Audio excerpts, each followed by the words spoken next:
So, ladies and gentlemen, we are back. Sorry what happened here. We had a major power supply failure. So, now we're back with Paulo. And we apologize for that. But first time issues always happens. We hope now we can enjoy without any problem at all. And enjoy the flight, enjoy the FSLABS, and especially with our presence, Rio Airline Captain. Estamos apresentando Hospitais Tecnológicos. Welcome to the state-of-the-art hospitals. This is one of the best hospitals for the treatment of childhood cancer. Here we have a surgical center specialized in neurosurgery. This is the ward of radiation therapy with modulated beam intensity. Wow! And here we do the intraarterial chemotherapy. Fantastic! Tio, por que você tá falando inglês se o GRAC é aqui no Brasil? É verdade, né? Não precisa. O GRAAC atende mais de 3 mil crianças de todo o Brasil todos os anos. 70% voltam a crescer saudáveis e ter uma vida feliz. Um dos melhores hospitais para crianças com câncer fica no Brasil e precisa da sua ajuda para continuar existindo. Conheça, doe. É você quem faz o GRAAC.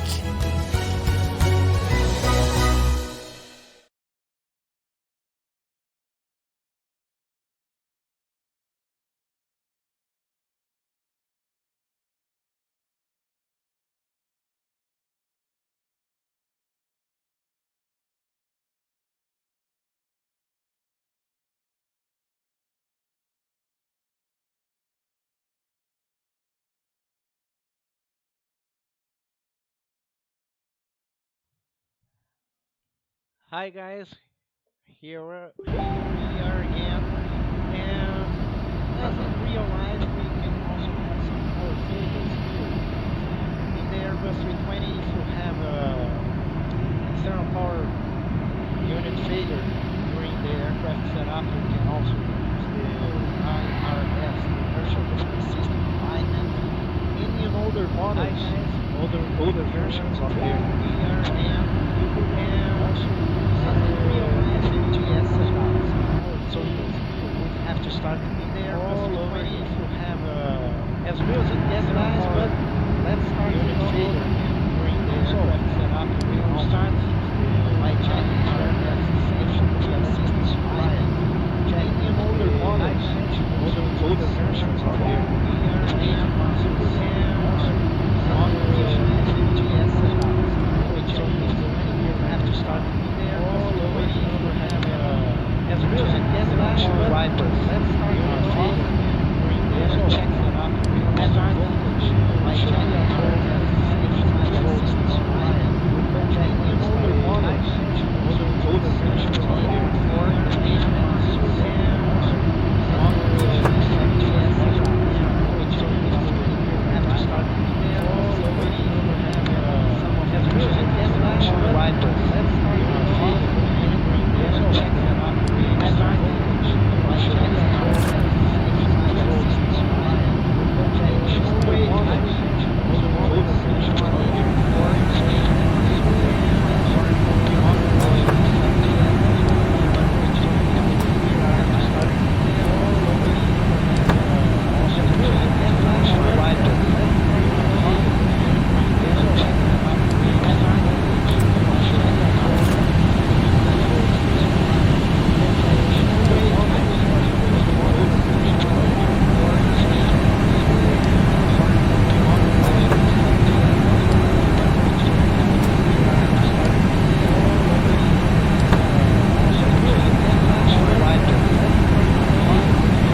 All right, guys. So we might have some problems with the microphone here. If the volume is too low, I will like to apologize for this.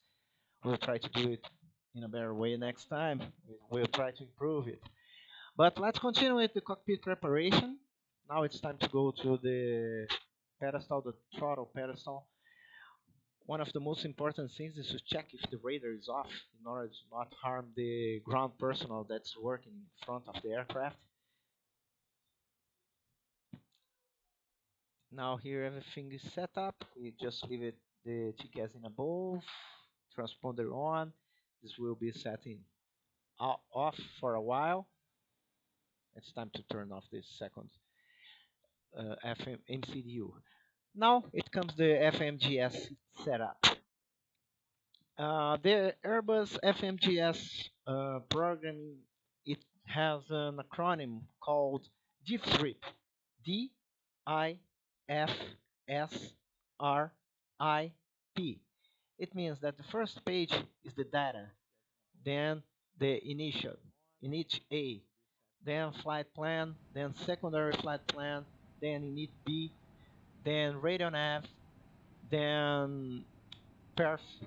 So first page that we have to click is data, check the aircraft status, check if the active database is valid, which is our case, and then we'll go to init A.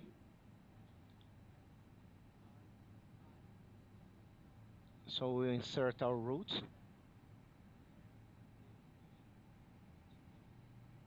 Our alternator port.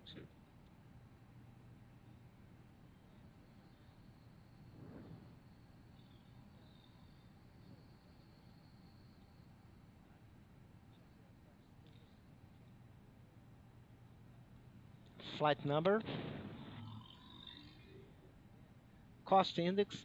The cost index is, how can I explain it in a very simple way? It's a way to tell the FMGS to optimize the flight in terms of fuel economy or or time economy. For example, if the fuel is cheap, it's worth to fly the aircraft at a higher speed in order to save time. If the fuel is expensive, which is the case here in Brazil, sometimes it's better to fly the airplane slowly so as to save fuel, and also we may have higher fixed costs because of the longer flight time. All companies have an engineer department who calculates the optimum cost index for a given route. Let's consider that for this particular route, the cost index is 25. It means that a minute of flight in fixed costs worth about 25 kilograms of fuel. So in this case, the fuel is not that expensive. We will fly at a quite low altitude, about flight level 280 in order to not, because it's a very short route. Now that we have completed the init page, we will go to the flight plan page.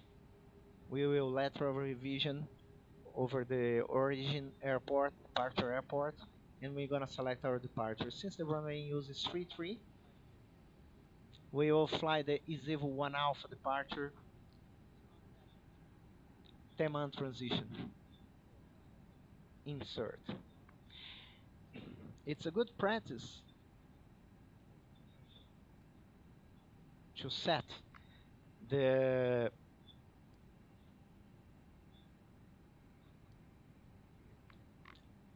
the FEs on flight plan so that you can check your route. Eita, não dá pra fazer as. Põe o. Ah, ok. Pô, foda. So we will insert the route and check the waypoints if they're properly set. Alright. Then we'll fly to a run intersection. And from this intersection, we will make a lateral revision at our destination and insert the appropriate approach procedure, which will be ILS runway 33.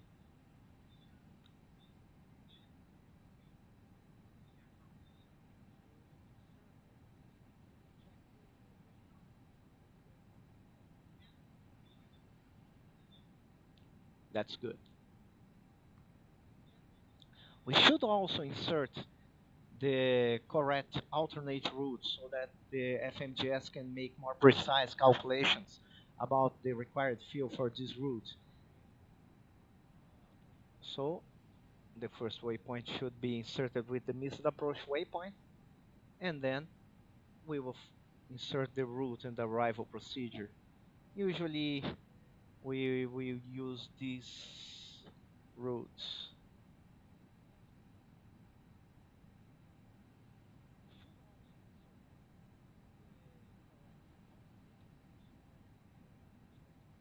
Mm,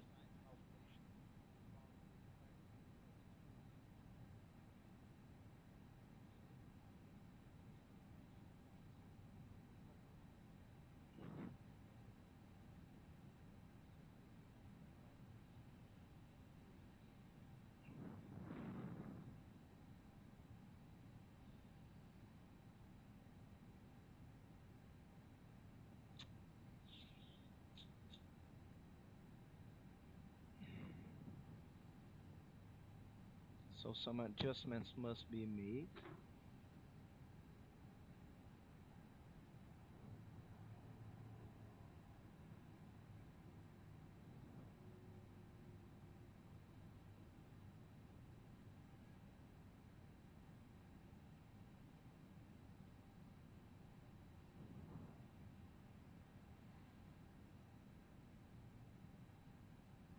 Now I think it's good. We can copy the active flight plan to the secondary flight plan, and the secondary flight plan is you can do whatever you want with it. Usually we can insert another departure runway, or we can insert an engine out route if you need it. If you have an engine failure after takeoff, you can program an engine out route here so that you can immediately activate it and return for your departure airdrome in case of a very serious emergency after takeoff. In this case, that's what we're gonna do. After Izevo, I will make a new destination to Campinas and insert the approach procedure for runway 33. No star. So this is the expected approach procedure for runway 33 if we have an emergency after takeoff. And we will fly to Jakiv and then fly some holding patterns there to sort out the problem with the aircraft. And after that, we can try another approach. So it's already set on the secondary flight plan. If we have an emergency after takeoff, we just have to activate the secondary flight plan, and it's all already there. It will be there. In the radar navigation page, you can put pretty much as you want. In this case, I will leave Sierra Charlie Bravo VOR, which is a part of our departure procedure. By this time, we have already have received our load sheet with the weight and balance figures of this particular flight. Let's suppose that today we have this cargo.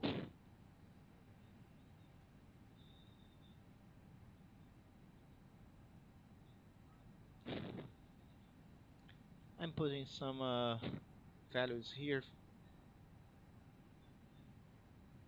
We have 2-6, okay? And let's simulate that we have an almost full house today.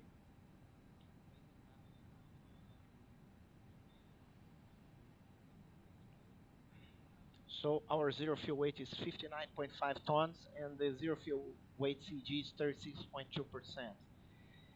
With the actual fuel that we have, We're gonna insert these values here.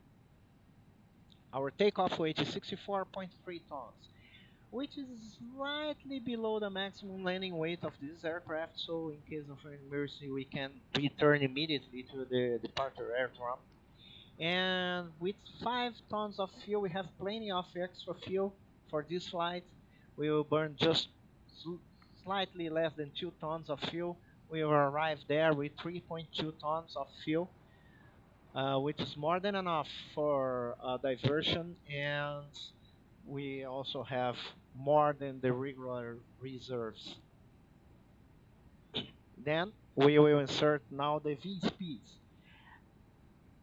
In real life, we will have a computer calculating these V speeds for us, and these V speeds they are unique for a given weight, a given airport, and given weather conditions.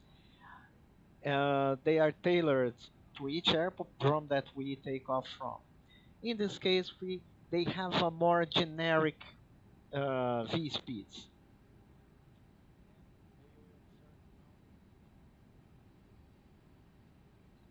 So if you just click here, it will give you the V speeds as a function of the weight in the flap setting. They're quite approximate to the real ones that we would have.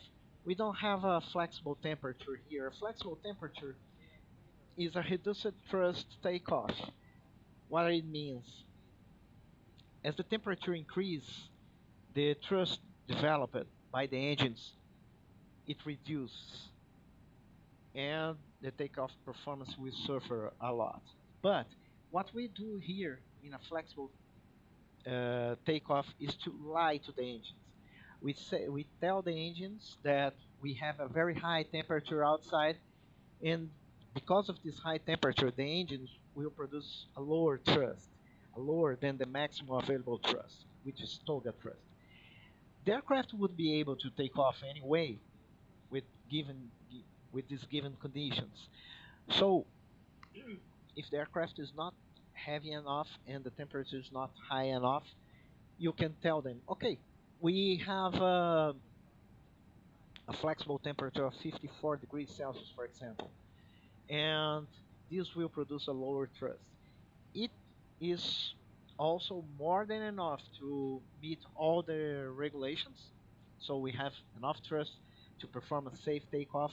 But the engines, since they will be developing a lower thrust, they will save fuel, and what's more important, they will produce less wear and tear on the engine. So we will save on engine maintenance also. And in the progress page, we can leave any waypoints that we want. So in this case, I usually leave the takeoff threshold in case we need an emergency return. Well, the FMS setup is already made.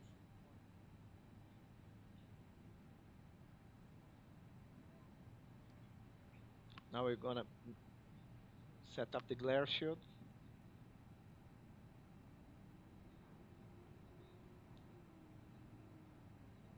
Our first restriction here is 9,000 feet.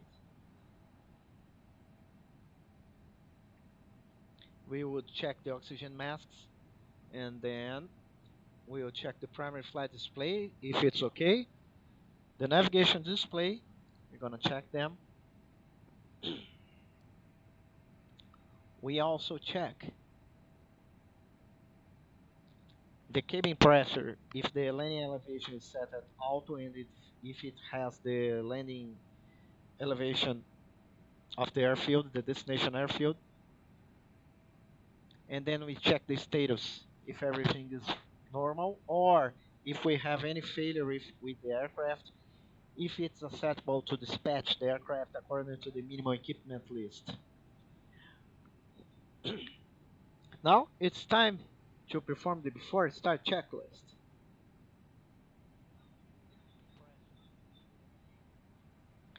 So before start checklist, cockpit preparation, it's completed. Gear pins and cover, remove it. Signs, on and auto, 8 years. Nav, fuel quantity.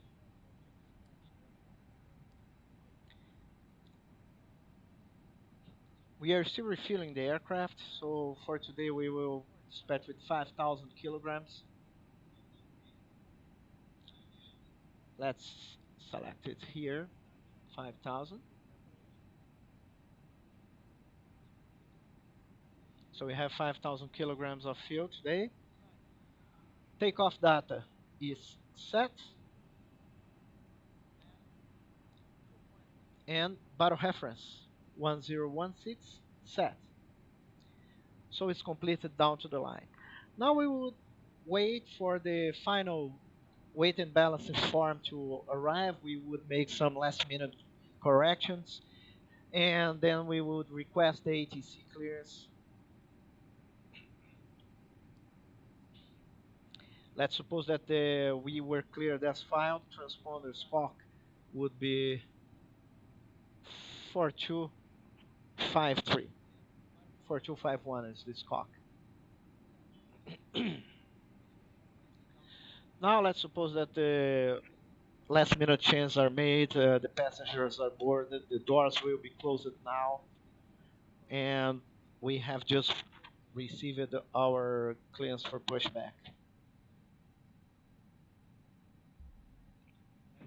All doors are closed, so we're gonna turn the beacon on.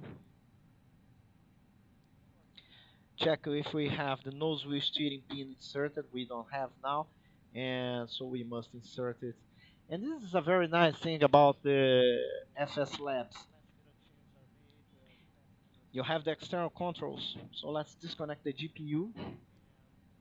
And it's very important to turn off the external power switch to leave it in available before disconnecting the external power in order not to harm the connection mechanism. We're gonna remove the chocks and insert the nozzle steering pin so that the aircraft can be towed.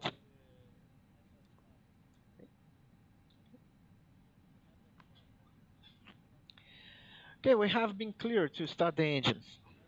So it's time for the below the line.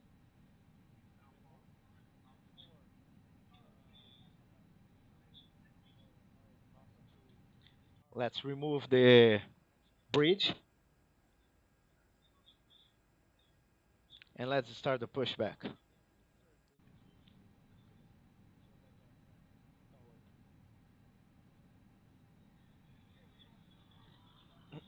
Ih, eu comecei. 33. Já.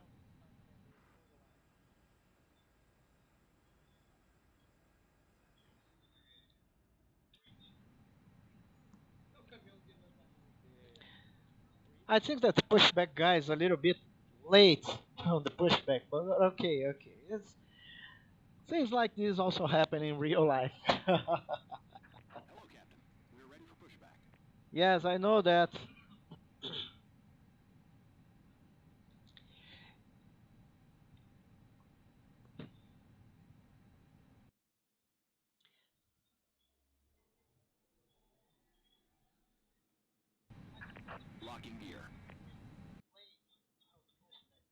I think that the pushback guy is a little bit late on the pushback, but okay. It seems like this also happen in real life. Yes, I know that.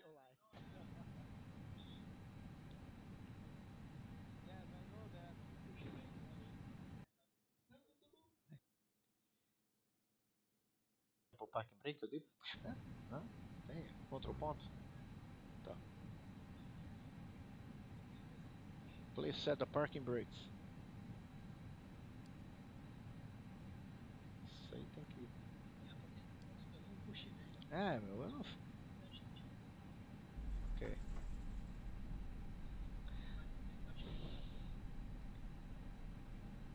Tá funcionando. Okay, guys, so the parking brake is set, the pushback is finished. Now let's start the engine number 2. Usually we start engine number 2 in order to pressurize the yellow hydraulic system and have the parking brakes. in, with another source other than the accumulator.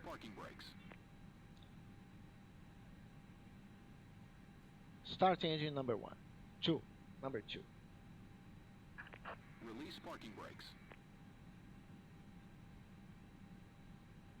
Okay, guys. So the configuration is set. The pushback is reached. Now let's go to number two. Free sparking brakes. Já tá dando a partida.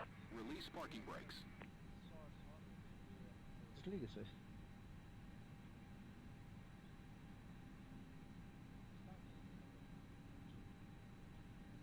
Pronto. Start engine number two.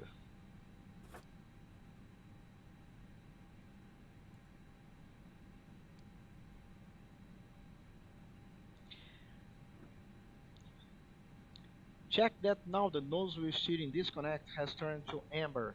It means that the nose wheel steering pin hasn't been removed from the nose gear. It's very important to ask the ground staff to remove the nose wheel steering pin before starting to taxi. Otherwise, you will not have steering. And believe me, it has happened in real life, and it's a very embarrassing situation. You have to stop the aircraft and ask the pushback guy to come back again and remove it. It's terrible. Here in FSLABS, you can do in the options.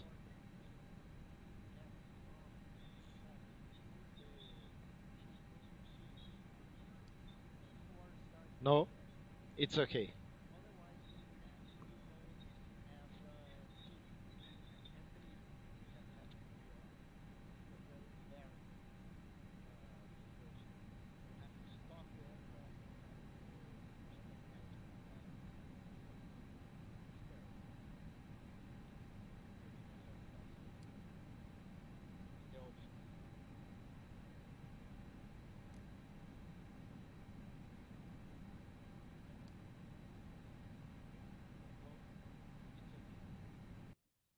Uh, okay. So you're gonna do the after start checklist.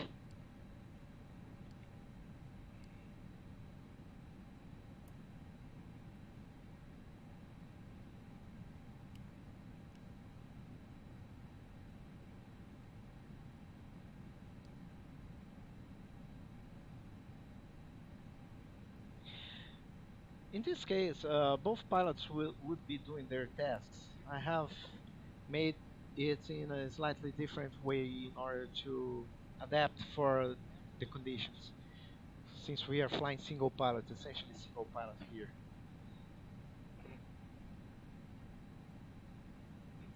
Okay, left side is clear, right side is cleared. We have been given taxi clearance.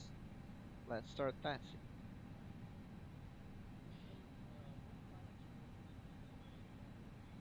Oi? Tá, já olhei.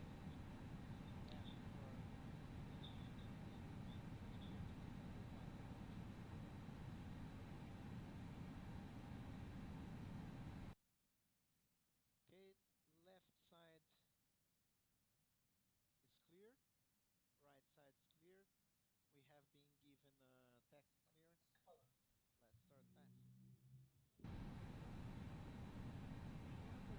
We will do a brake check here to check if the brakes are operating normally. And during this brake check, we must not see any movement from the alternate braking indicators. It means that the aircraft is operating with the normal brakes, which are on the green system.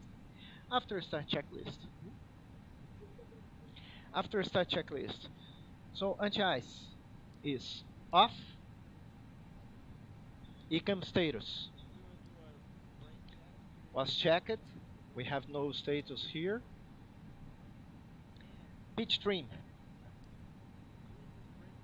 1.0 up, and rudder trim is at 0.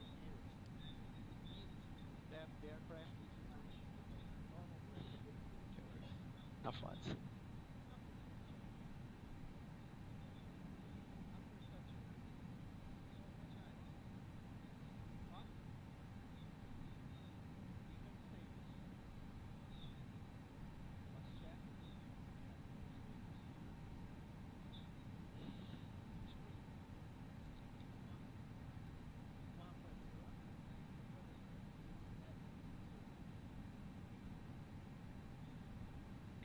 Usually the HC gives us either taxi clearance via Golf or via Charlie taxiway. Usually, when we have aircraft landing on runway 33, we taxi via Golf, and the arriving aircraft taxi via Charlie, but it can change. But let's taxi via Golf and then Bravo, then Echo. Golf, Bravo, Charlie, then Echo for runway 33.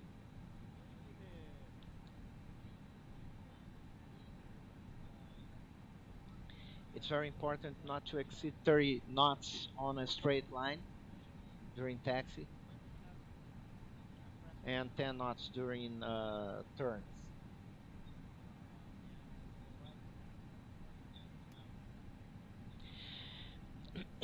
As we are taxiing in a straight line, we can do the flight control check.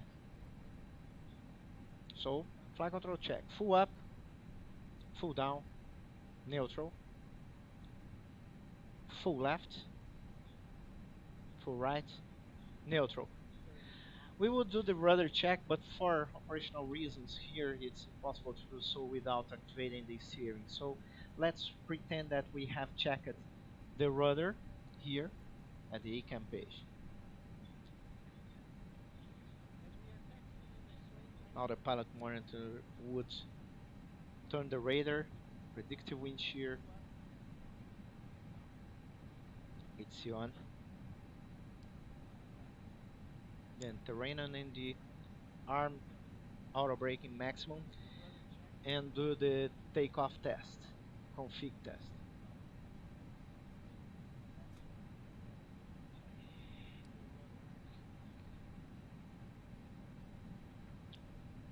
So after this we will ask for the before takeoff checklist.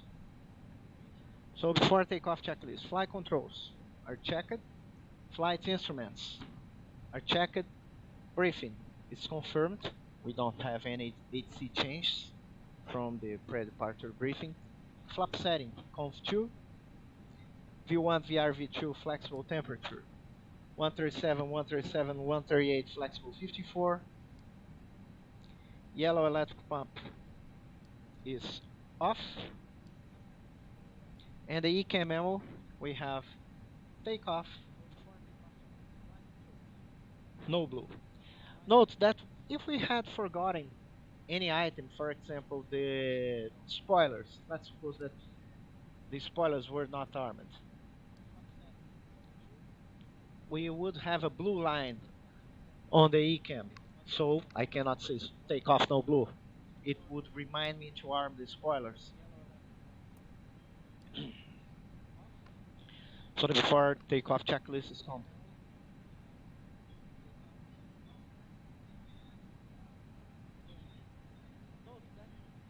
Não, não, vou aqui depois.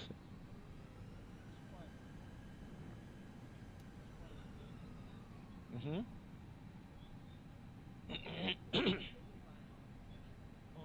Uhum.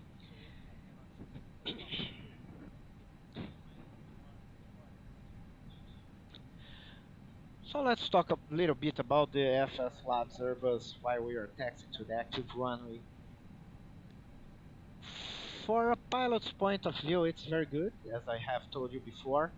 All the systems are operating for how can I say, a conventional flight, a normal flight without any failures. It's perfect, perfect, absolutely perfect. The ground behavior of the aircraft is good, although I think that the brakes are way too powerful, but it's just my impression. And all systems are very well modeled. The cockpit, the 3D cockpit, is very easy to handle.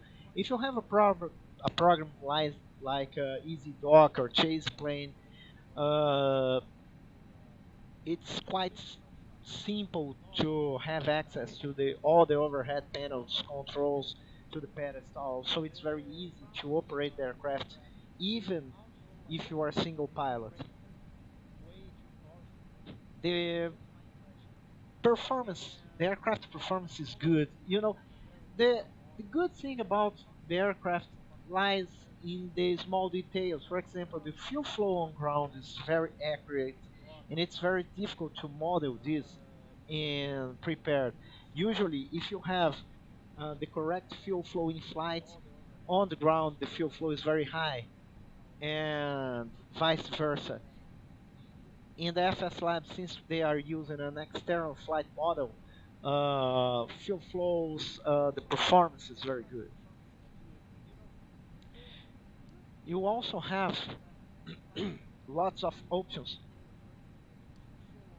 with the FMS, so you can program lots of things. You have air starter, you can perform uh, an engine start using external power, external pneumatics, as you would have to do in case if you have an inoperative APU, for example.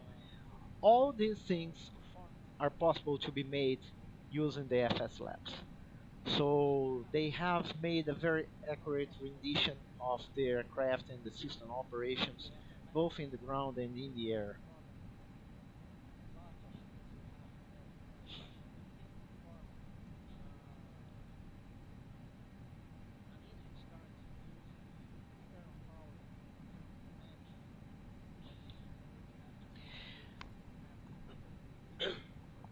It would be possible to take off from this intersection, from Foxtrot intersection. We have plenty of runway to do that.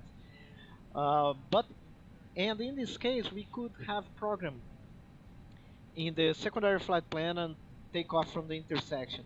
I will not do that today in order to just to fly, how can I say, as close to the normal procedures as possible.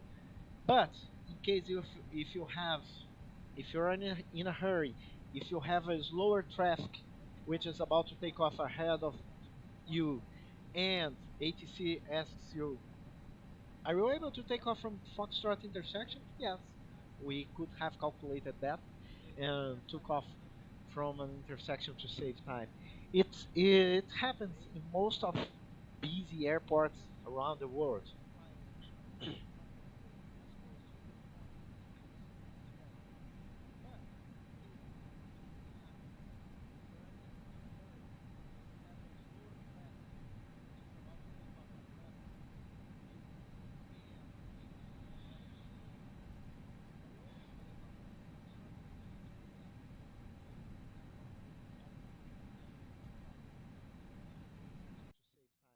It happens in most of busy airports around the world.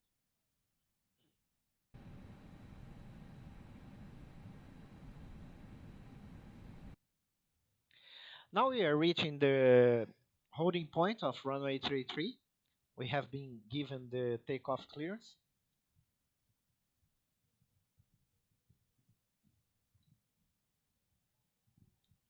I would ask you for the below the line checklist. The co-pilot, the pilot monitor, would do all the necessary steps, and then we would read the checklist. I will stop for a while here while I do the items. Below the line, so we would turn the TCAS on. Attention crew at stations, we're gonna take off.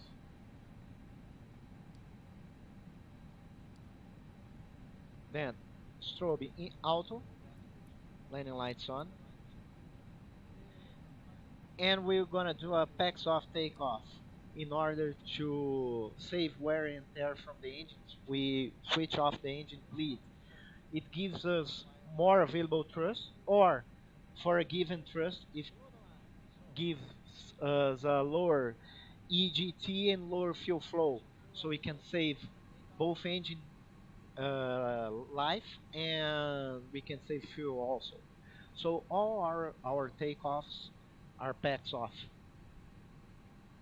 We turn the air conditioning system off for takeoff. We turn it on shortly after takeoff. So below the line, takeoff runway 33 confirmed. Cabin crew advised. TCAS, TA array, engine mode selector is normal, and packs are off. For takeoff checklist is complete.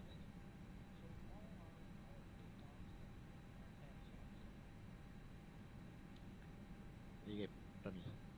Estamos apresentando Hospitais Tecnológicos. Welcome to the state-of-the-art hospitals. This is one of the best hospitals for the treatment of childhood cancer. Here we have a surgical center specialized in neurosurgery. This is the ward of radiation therapy with modulated beam intensity. Wow. And here we do the intraarterial chemotherapy. Fantastic. Tio, por que você tá falando inglês se o GRAC é aqui no Brasil? É verdade, né? Não precisa. O GRAC atende mais de 3 mil crianças de todo o Brasil todos os anos. 70% voltam a crescer. Here we have a surgical center specialized in neurosurgery. 100 knots.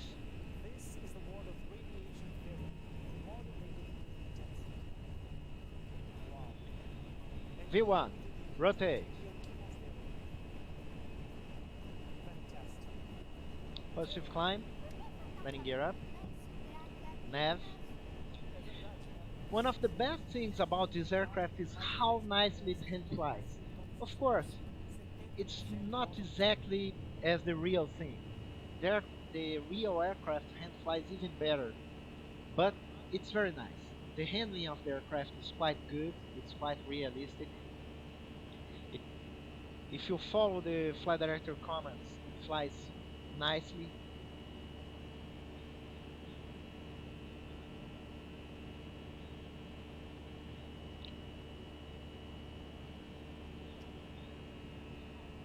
Thrust climb, climb, nav. It's time to turn one of the packs. Now we are turning the packs on.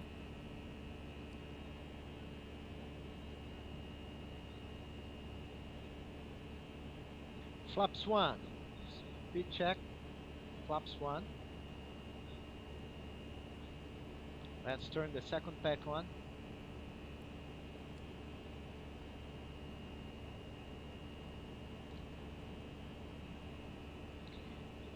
As I have told you, the aircraft is so nice to hand fly that I will fly it by hand a little bit more. Usually we would turn the autopilot as soon as 50 feet above ground level, but in this case it's delightful. It's so delightful to fly that I will fly it a little bit further.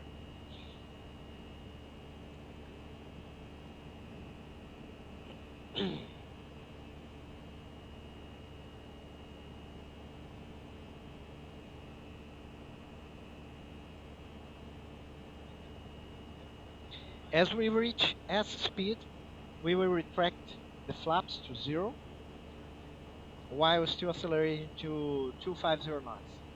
S speed, flap 0, speed check, flap 0. Then we will do the after takeoff climb checklist.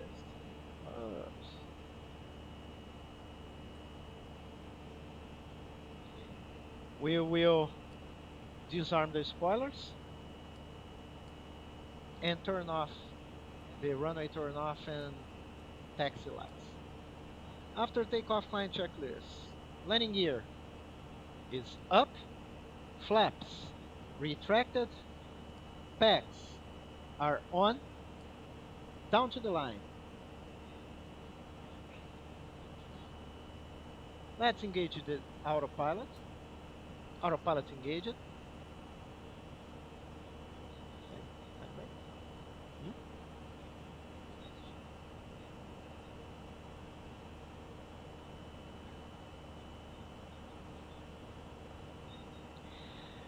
Now we have crossed the transition altitude. The key and age here is flashing, telling us to switch to standard altimeter setting 1013. Speed out star, below the line, Battle reference. Standard set. After takeoff, climb checklist is complete. Now we have reached our first constraint. If that, we should cross it at or below flight level 090, which is our first constraint. I can even set our final cruise flight level 280,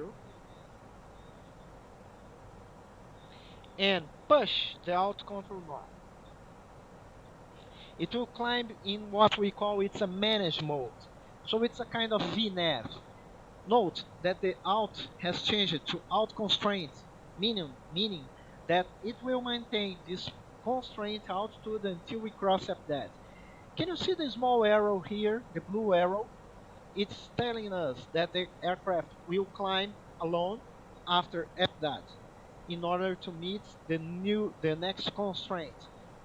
We will fly many below flight level 120. We could just leave the altitude here at our cruise flight level and let the aircraft fly. It would be acceptable. The aircraft would fly the departure procedure, meeting all the constraints and complying with all the altitude and speed constraints. But we should not do that, and I will tell you why. Look, we have lots of bad weather ahead, and we must make some deviations. If I select now a heading to deviate from this weather, and that's what we're gonna do now, the aircraft will climb straight to flight level 280, which may not be the best thing to do, which may not be cleared by the ATC. So I have requested and was given ATC clearance to climb to flight level 120, for example. So I will have to select 120, then I will select thrust climb, open climb. If I pull the altitude knob, the aircraft will climb in what we call an open climb mode. An open climb mode is just like the level change modes that we have in most of the jet aircraft. The aircraft will climb at climb thrust, maintaining a fixed speed, a selected speed, or a managed speed. In this case, we will climb with 250 knots indicated below flight level 100, and after crossing flight level 100, the aircraft will accelerate to 307 knots or any speed that was inserted on the FMGS. Since we have some weather ahead, I will want to climb as soon as possible in order to get above this cloud deck. ATC has given us clearance to climb to flight level 280 unrestricted. I want to climb as fast as possible, so I select expedite climb. In expedite climb, the aircraft will climb at green dot speed at maximum climb rate. Check our rate of climb now.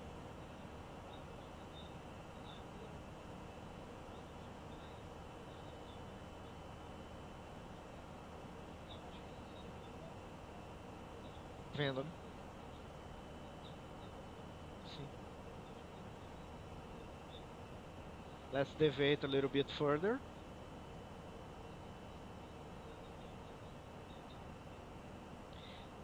After crossing flight level 100, we have some scan flows to do. We will retract the landing lights.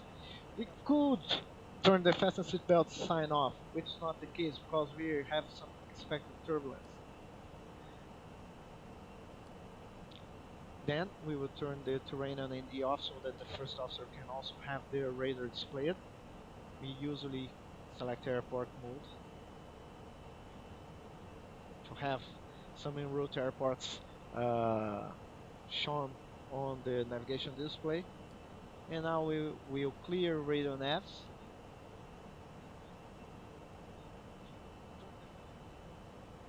Copy, secondary copy active, and check the optimum cruise flight level and the maximum flight level. We are still climbing, and we are still deviating from this weather.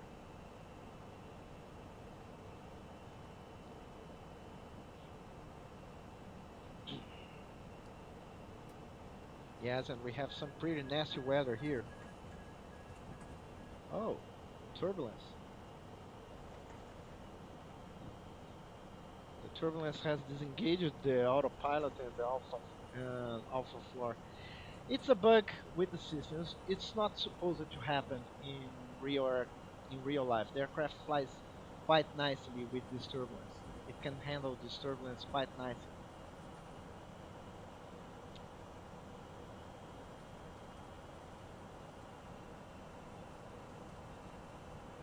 Uh, não, tem que tirar o alpha floor primeiro. Tem que limpar aí o autopilot. Não, não, tem que tirar o autopilot off primeiro e clica aí de novo aqui no alpha first.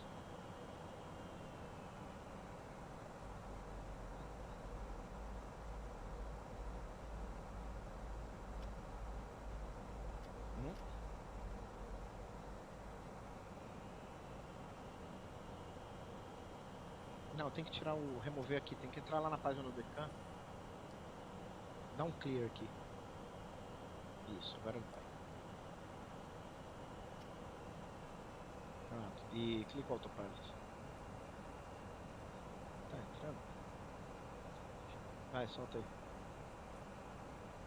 Eita.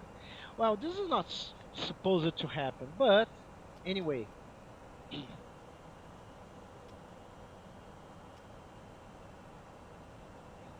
Oh, we lost the autopilot. No, we have the autopilot. Thank you, Giorgio. So let's fly back to join intersection in order to regain to get back to our route.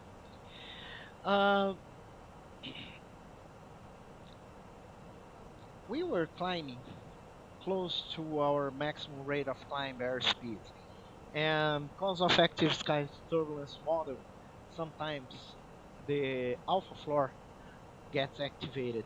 It should not happen in real life, right? The alpha floor is a kind of flight envelope protection available for the Airbus.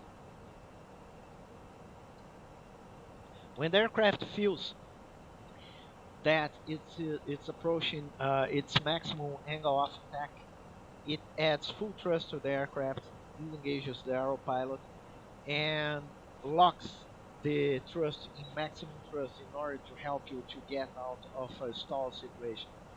It should not happen in a moderate turbulence such as that one that we were facing. It's more an active sky bug than an aircraft problem. But anyway, we have this kind of protection in the real Airbus, and it's very useful, especially if you are if you are caught in a wind shear. It makes sure that you have full thrust available all the time that you are in the shear, and while in the wind shear, if you pull the side stick full back, you have the maximum lift available without the risk of stalling. So we are back in smooth air and climbing to our cruise flight level of 28,000 feet.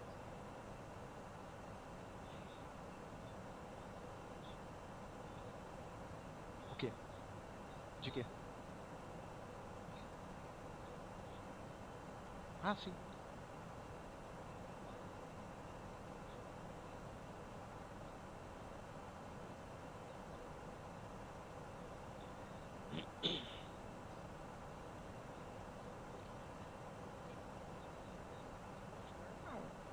Você acha que precisa?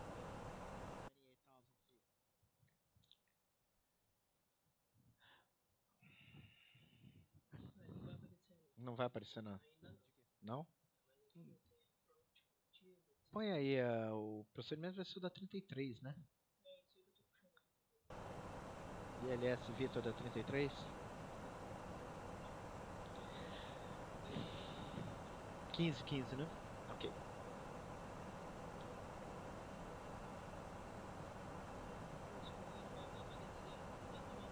Uhum. É, mas... Whisky da 15, né? Tá. E a Star era a Urana 1, né? Então, tem aí? Como é que você faz pra... Clica aí, aqui. Cadê... Star? Não? Ora no alvo, tá aqui. Ok. Não, vou... Peraí. As I have told you, it's a very short flight from Campinas to Curitiba.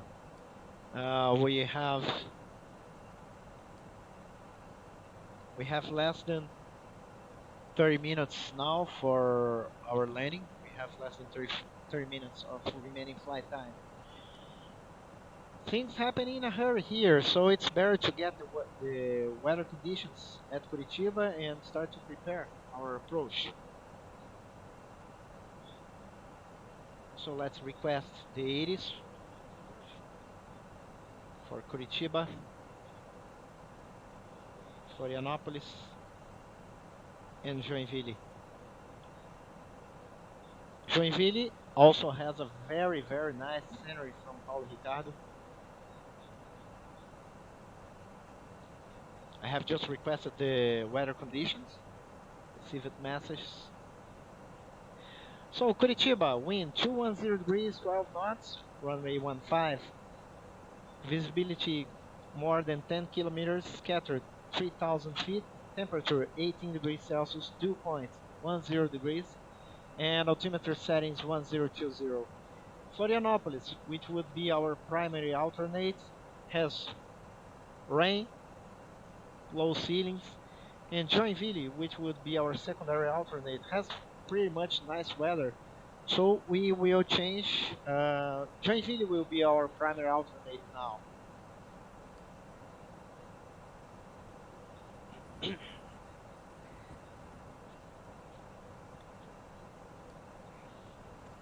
And we have programmed the FMGS for a runway 33 arrival at Curitiba, but since the runway has changed, we need to change it. And we do that on a regular basis, in real life. So it would be iOS runway 15 Whiskey via Orana 1 Alpha, no transition. So we will check Orana, Akleg, Vubni, solve that to do, okay.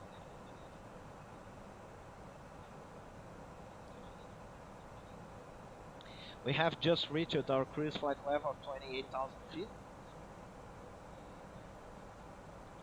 We are about 30 miles away from our top of descent, so it's better to hurry up. Enter destination data. So the flight plan has been reviewed. It's okay. And our alternate flight plan with Joinville as the primary alternate is already set. We will insert Curitiba, VOR, as a reference.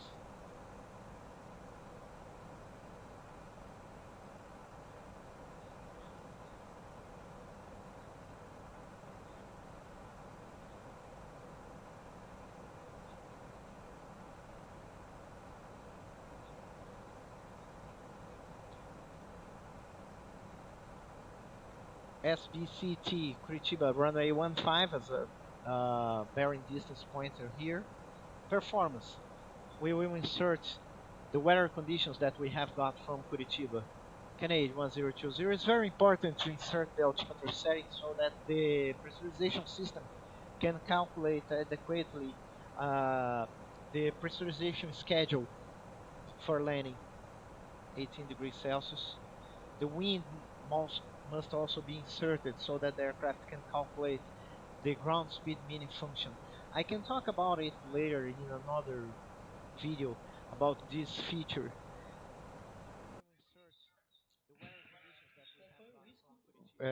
Whiskey 15. Okay, 3172. And we will land with flaps full. We have plenty of fuel, more than 40 minutes of waiting time. I couldn't just copy to the secondary. and insert another runway here or another approach, for example, whatever I want in the secondary flight plan. I think that it's about time to descend. Now we would do the approach briefing.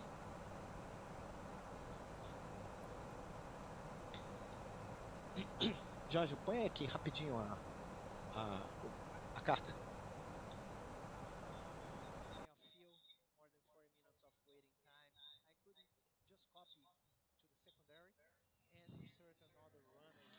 So this is our approach chart. Curitiba, Brazil.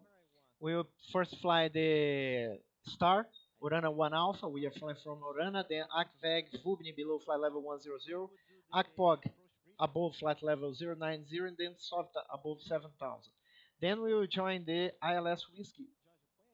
ILS for runway 15 at Curitiba. SOFTA at 7000 Tedug at 5500. Then we will join the localizer 109.3, front cost 154. Then we would check here 109.3, 154, that's right. And then we would descend to the minimum descent altitude of 3172. Our missed approach would be 2. And then I am supposed to check all the constraints. The missed approach would be to fly straight ahead to repeat intersection, then turn left direct to Tech's intersection, climb into flight level 70 and then hold at Tech's intersection.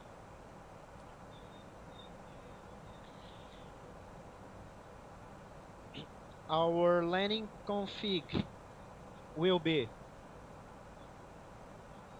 flaps full, auto brake, low. Our fuel, we will land there with 3.0 tons of fuel, and we have 41 minutes of extra time before diverting to Joinville, which is our alternate airport. We are close to the top of descent, which is marked by this white arrow. I will ask HC clearance to descend, and HC has cleared me to descend to 7,000 feet. I will fly a fully managed descent. So I press the altitude button, and the FMA reads thrust idle, meaning that we will fly a power off descent. Descent mode is captured, and we have an alt magenta. It means that the airplane will level off at flight level 090 at this position here. Although I have commanded the aircraft to descend to flight level 7,000 feet, it will cross VUBNI below flight level 100, and then it will level off at flight level 090 before reaching ACPOG. After crossing ACPOG, it will descend further to 7,000 feet, but not before ACPOG. And then it will fly to 7,000. I will do the following. I will just insert the outer marker altitude 4,600, and we will see the aircraft fly this aircraft precisely, and it will respect all the constraints. I really hope so. The real aircraft will do that, and FSLABS aircraft is also doing that quite precisely.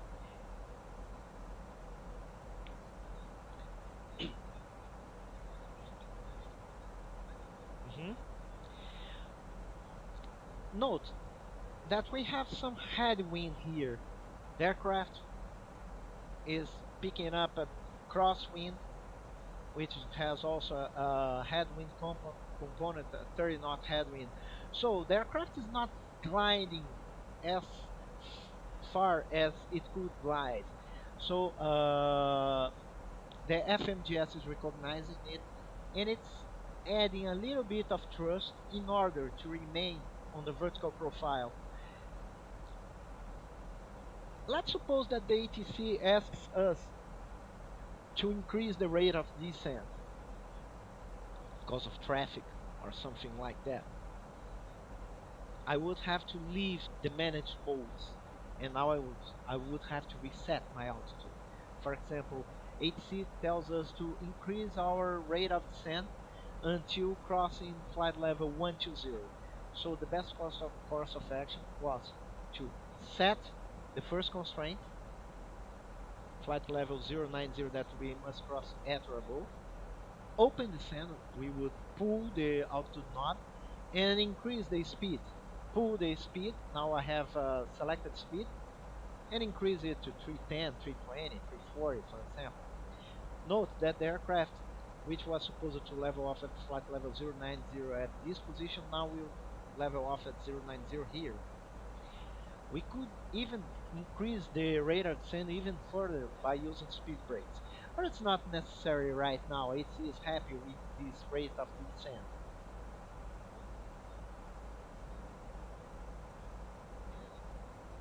So we are getting below the profile, the vertical profile. Note how low we are below the vertical profile. We have a way to know here. Now we are about 800 feet below and increasing and getting lower and lower and lower. But that's because ATC has asked us to increase the rate of descent until crossing flight level, let's say flight level 170. So we can increase it even further to 340 knots indicated.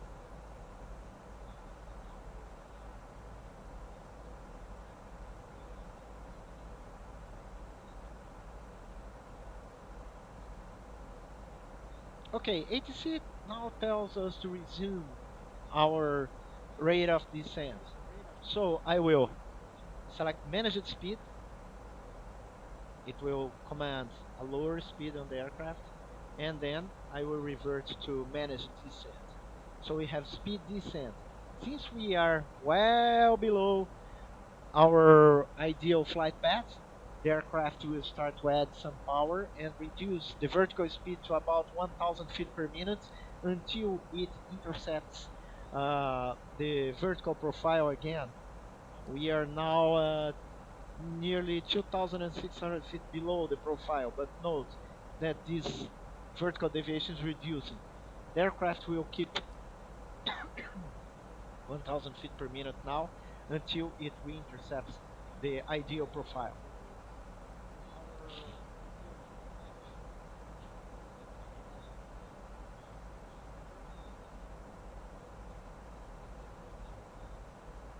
Que? Ah, sim. Quando eu faço esses comentários, tá saindo aí também? Não, não, não, esses comentáriozinhos aqui, eu falando com você agora. É? Bom, 1,000 feet per minute now until it re-intercepts the ideal profile.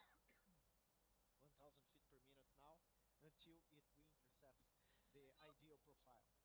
Ah, sim. Quando eu faço esses comentários, tá saindo aí também?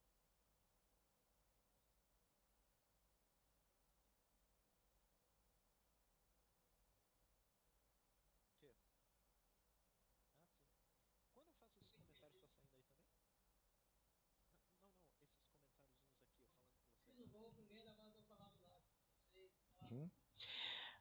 Now we are trying to get back on the profile, maintaining 1,000 feet per minute.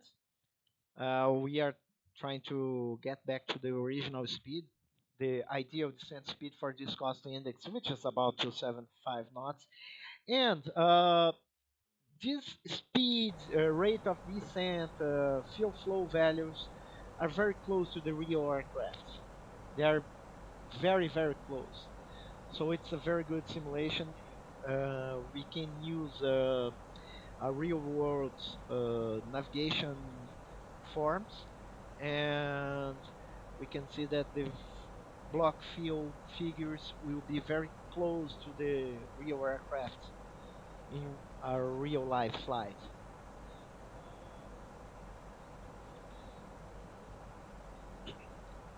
Now that we are back to a managed descent, I mean VNAV descent for people who are used to fly other types of aircraft, we call in Airbus a managed descent, meaning that the FMGS is managing the descent.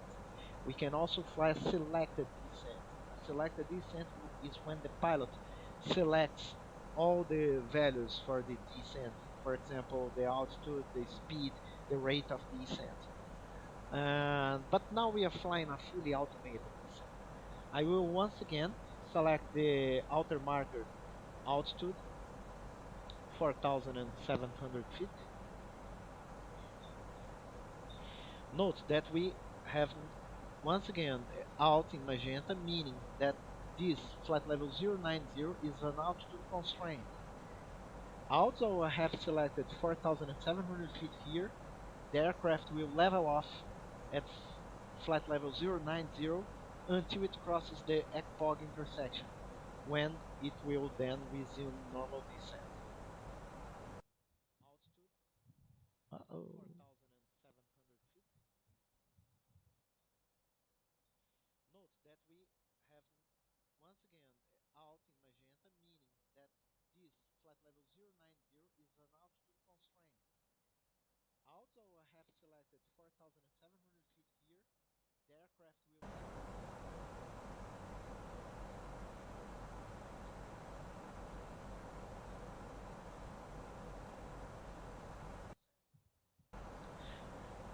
Now we are getting back to the profile. The aircraft is still adding a little bit of power in order to get back to the profile. We are now just 300 feet low on the profile. But once it gets the profile, it will eventually try to descend with power off, with idle thrust.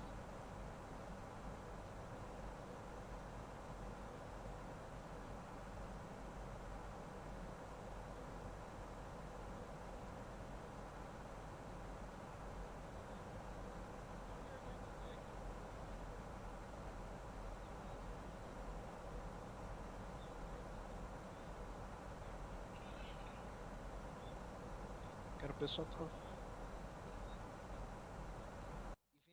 try to descend with power off, with idle thrust.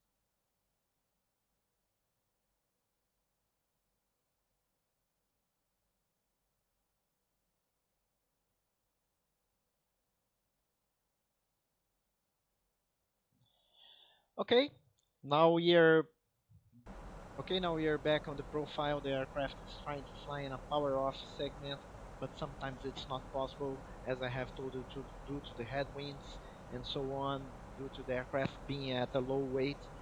And take a look at this small d. At this point, the aircraft will start to decelerate to green dot speed. Green dot speed is the maximum lift over drag speed. It's the best clean speed of the aircraft. It's their speed at which the aircraft will fly at its maximum range with the minimum rate of descent. It's, how can I say, the best speed for flaps up configuration. Crossing flight level 100, we will turn on the landing lights, turn on the fasten seat belts, telling the flight attendants to prepare the cockpit for landing, prepare the cabin for landing.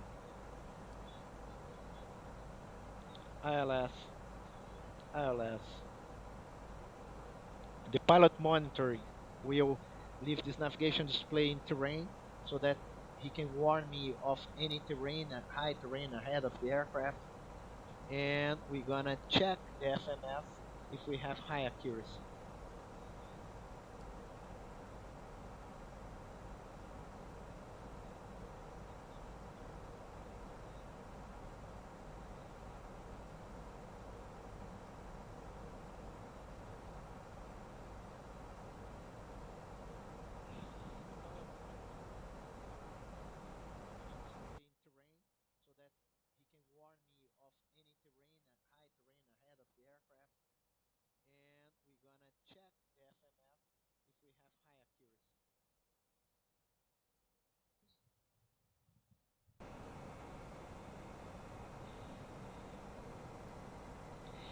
The aircraft will try its best in order to reach the constraint at the exact altitude, so to make a constant descent. Sometimes it's not possible. That's the case here. It's reaching the altitude constraint.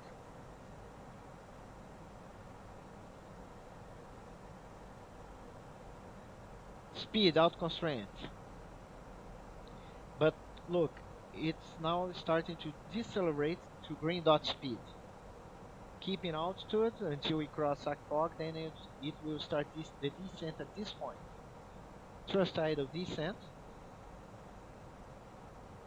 We have just crossed the Akpog intersection, so it will start to descend now. It's trying to descend and decelerate at the same time. It's quite difficult for it to do that, but that's how it goes. So we have crossed the transition level, and we will set for Kenage. And now we can ask for the approach checklist. Approach checklist. Briefing. It's confirmed. ECAM status. There is no status. Check it. Seatbelts. On. Battle half. 1019 set. Minimums. 3172 set. And engine mode selector is normal. If we were landing in a contaminated runway, or if we were flying in heavy rain, we could set the ignition switch to continuous.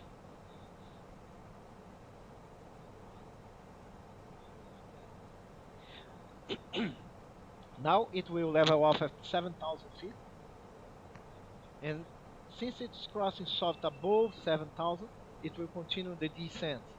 Now the next constraint is 5,500 feet at Tedu. We were given the approach clearance, so I will turn on the approach mode and turn on both autopilots. Cat 3 Dual, autopilot 1+2, glide slope blue, localizer blue. So it's all set up to intercept the localizer. Now, flaps 1, speed check, flaps 1. As I select flaps 1, the aircraft will decelerate to S speed.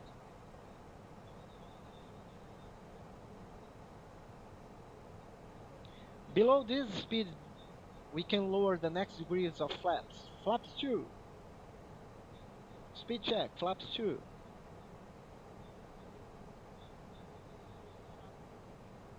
The aircraft is slowing down. We are slightly high on the glide slope, but that's no problem. We have plenty of altitude to lose. And we are still at 10 miles from the runway, so we are in a good position to land. Landing gear down. After lowering the landing gear, we turn on the taxi and turn off lights. And we also arm the spoilers. The aircraft is turning to final.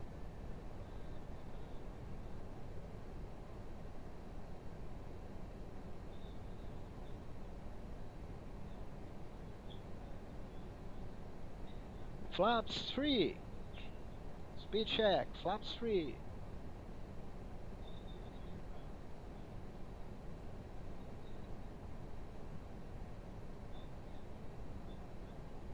Lock star. It means that we have captured the localizer.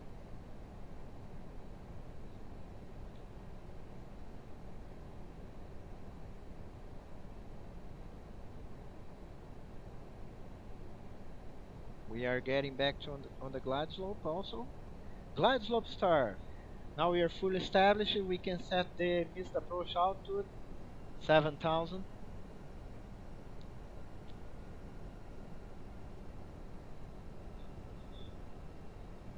And flaps full and landing checklist. We are now fully established on the localizer, and our goal is to be stabilized by 1000 feet AGL. By stabilized approach, we mean the aircraft must be in the landing configuration, flaps full, landing gear down, at the approach speed, and with engines developing more than idle thrust. Also, we must have all the appropriate checklists read. Below 2000 feet radar altitude, the ECAM will show us the ECAM memo landing checklist. So, Let's perform the landing checklist. Cabin crew, advised. Cabin crew, prepare for landing. Auto thrust, speed mode. Auto brake, low. And EK memo, landing no blue. So landing checklist is complete. We are crossing the outer marker at the exact altitude 4,660. And we are already on a stabilized approach.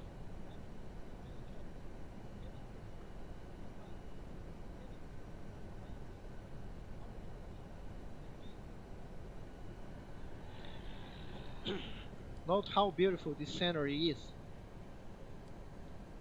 The auto chain is fantastic. And the frame rate is quite good also.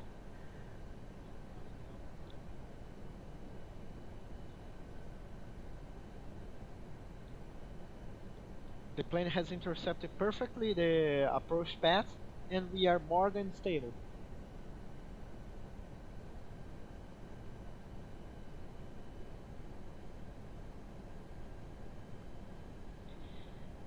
In the FMA, we can see that we have a Cat 3 dual. It means that the aircraft is capable for a Cat 3 approach.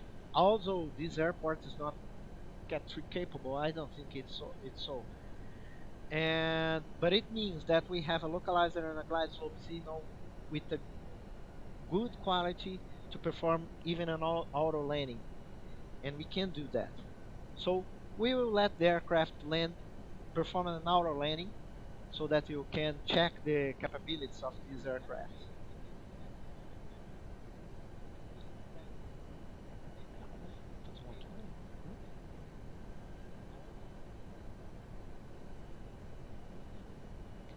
At 350 feet, the FMA will show land mode, meaning that the aircraft is in the proper position for an auto landing.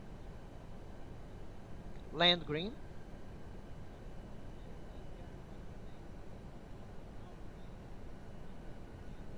Now the flare modes and rollout modes will be activated at 50 feet. Flare mode. Thrust idle.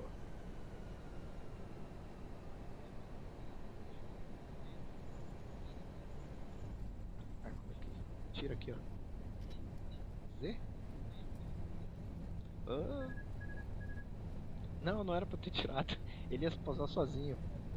Pousou sozinho. Agora qual é o reverso? Dois. Ah, putz, eu tô. Apertei errado. Ah, que vou parar a pista! Freia, porra! Não tá freando! Ah, não! Crash! Puta merda. Putz. Guys, it happened. It happens. It was a lack of understanding. It was a lack of understanding with the buttons here. It's not my setup. Unfortunately, we overrun the runway. It wasn't supposed to be. Well, fortunately, we can back up the aircraft using reverse. Por que ele perdeu o auto brake?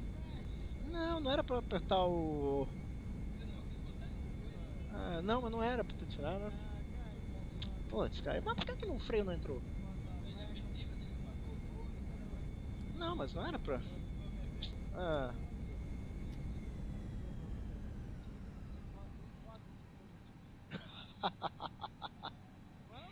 Ah, shame. Shame. Well, guys, I would like to apologize for this minor technical problem here. Põe o steering aqui pra gente.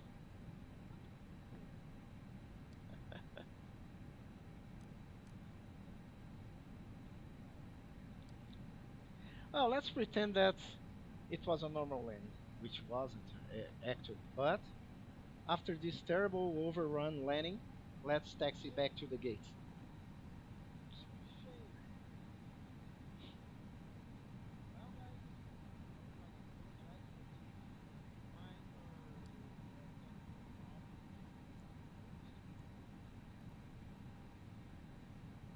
We will turn the radar off, disarm the spoilers, retract the flaps, turn the transponder off.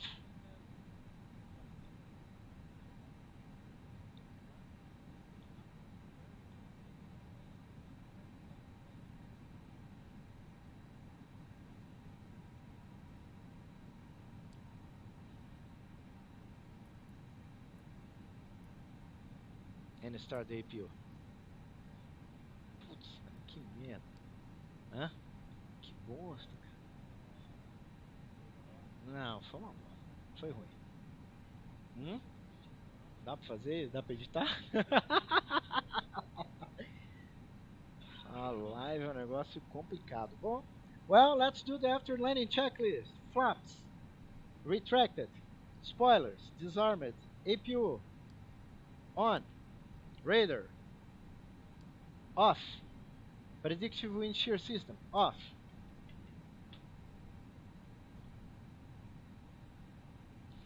Pô, por que o freio não funcionou? O freio era pra ter funcionado, pô. Hã?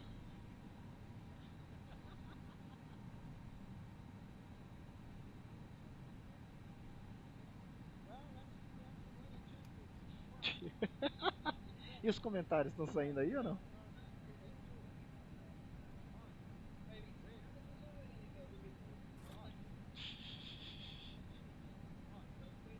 Sim. Não sei porque que esse freio não funcionou.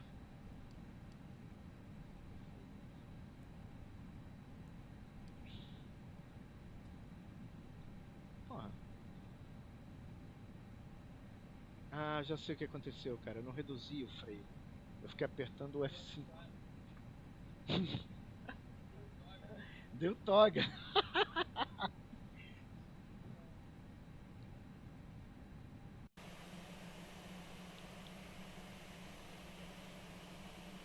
Que vexame.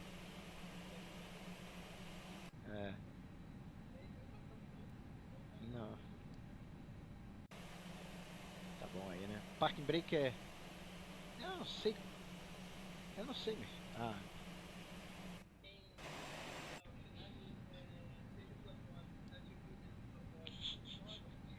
Alright, guys. So after verifying that the parking brake is set and the APU is available, it's very important not to shut down the engines without the APU. Let's turn the engines off.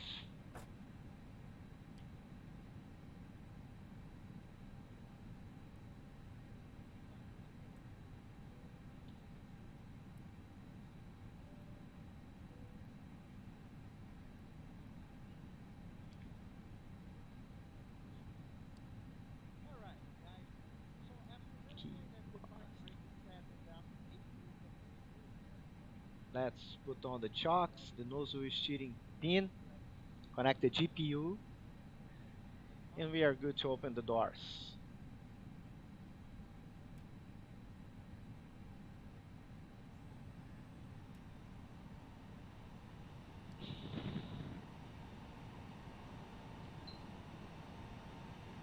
Okay, now let's do the parking checklist. APU bleed. On. Engines are off. Seat belts off. External lights checked. We usually leave the strobe auto and nav logo on. Fuel pumps off. Yellow electric pump off. Parking brake and chock. Since the aircraft is on chocks, we can release the parking brake.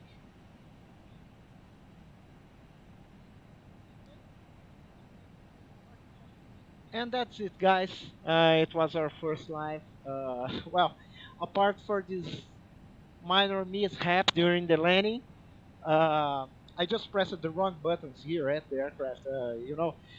Since we are not using a thrust lever here, a thrust quadrant here, I had to use the F1, F4 buttons, and I accidentally pressed the F5 instead of the F1, F4. So I pressed the toggle. Actually, I have advanced the thrust levers full forward instead of reducing them. Minor mistake caused by the lack of familiarity with this setup, with George's setup. And But anyway, I hope that you have enjoyed it, and I promise that next time we're gonna do it better, especially with the microphone. Yes. Um, the main reason of this live is to raise funds for the Grac Hospital, and I hope you have enjoyed. Don't forget to contribute with any amount of money that you can contribute. Any amount of money will be more than welcome, and be sure that we will do that many more times and with more features. And next time we're gonna try to show some emergencies on the aircraft, which are very well simulated. All in all, the aircraft flies nicely. It behaves properly. You know, we flew a perfect flight from takeoff to touchdown, except for the last few hundred meters of the landing. And I really hope to see you soon again in our channel. That's it, guys. Thank you very much for your attention. Oi, gente, eu sou Maria Luísa, paciente aqui do GRAAC, e queria agradecer vocês que ajudaram a gente. Um beijo. Hoje eu só quero dizer obrigado. Obrigado!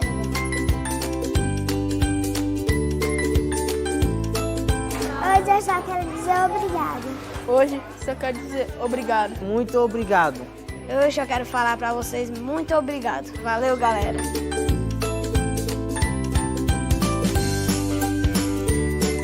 Oi, gente, eu sou aqui do GRAAC e, como paciente, eu queria agradecer a todos os contribuintes. Muito obrigada e um beijo para todo mundo.